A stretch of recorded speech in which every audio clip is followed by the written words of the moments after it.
အားလုံးပဲမင်္ဂလာပါခင်ဗျာ Cooking Info Channel မှာပြန်လည်ကြိုဆိုလိုက်ပါတယ်ဒီနေ့မှာတော့ဝန်နိုင်ယူနဲ့ဒီချင်းလေးကိုချက်ပြပါမယ်အရင်ဆုံးရေစေးတန်းစင်ထားတဲ့ဝန်နိုင်ယူလေးရဲ့မြစ်ချင်းလေးရဲ့အစင်လေးလုပ်ထားပါမယ်ဒါတော့ပါဝင်ပစ္စည်းလေးတွေပါနော်အရင်ဆုံးဝန်နိုင်ယူလေးကိုစနေမော့စားအချိုမုံနဲ့ရတာလေးတွေနေထားပါမယ်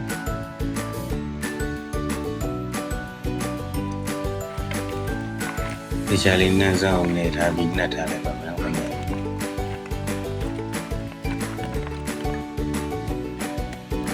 ဒီဝန်နေယူလေးတွေနှက်ထားတဲ့အချိန်မှာချက်သွန်နီးရဲ့ချက်သွန်ဖြူရဲ့ဒါလေးရိုးပြီးထောင်းလိုက်ပါမယ်ဒီနေထားလေးတွေကိုရရပါတော့ဒီကျွန်တော်တို့ပြည့်ချင်းပတ်ရဲ့အရင်ကြီး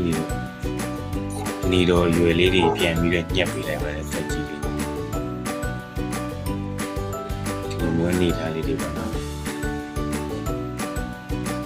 လေးတွေအကုန်လုံးညှက်လိုက်ပါ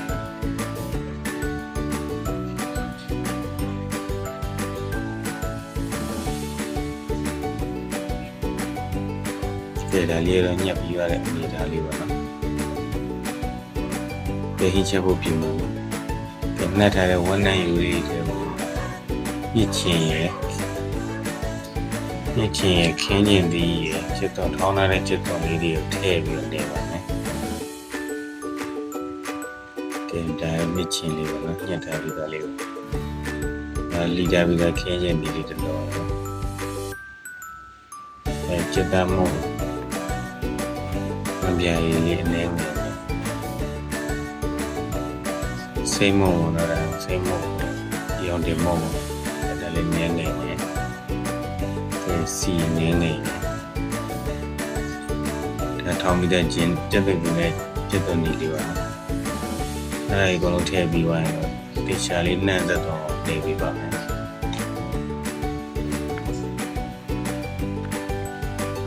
တေချာလေးနေပါမယ်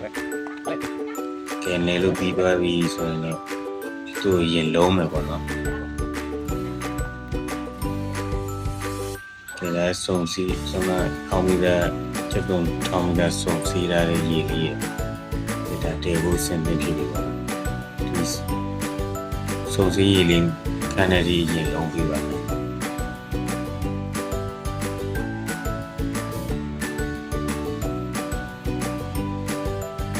ဟောတော့ဒီခဏလေးတေးထားလိုက်ပါမယ်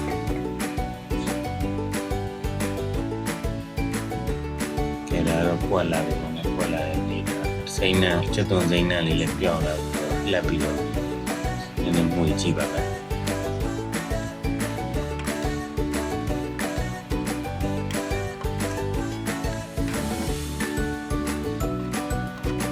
ကဲနည်းလေးပြန်အုပ်လာ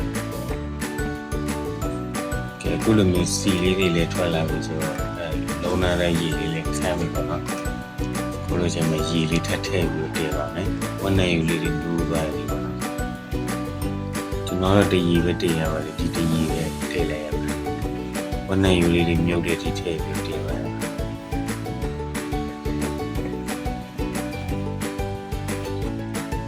ဒီစံမကြီးလေးကြားလိုက်ပါတော့ဒီနေရာမှာကျွန်တော်တို့ရတဲ့ခါလေးမြည်ပြီးလိုက်ပါရတာတော့ကိုလူတို့လေးပြင်လို့ရပါတယ်ကျွန်တော်တို့အနေနဲ့ရတာပေါ်နေလို့တမ်းမုံလေးနည်းနည်းနဲ့စားလေးနည်းနည်းထပ်ထည့်လိုက်ပါနဲ့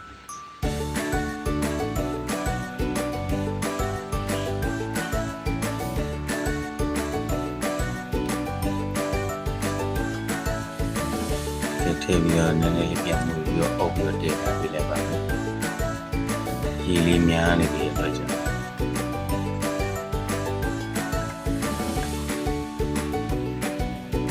ဒီနေထားလေးကတော့စားဖို့တော့အဆင်သင့်ဖြစ်ပြီးတော့ချမချင်ချလို့ရတော့ဒီနေထားလေးပြီးပေးလို့ရ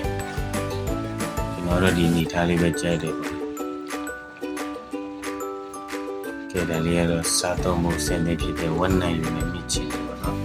ဆုံးထိကြည့်ရှုပြီးတဲ့တယောက်ချင်းစီတိုင်းအထူးပဲကျေးဇူးတင်ပါတယ်ခင်ဗျာ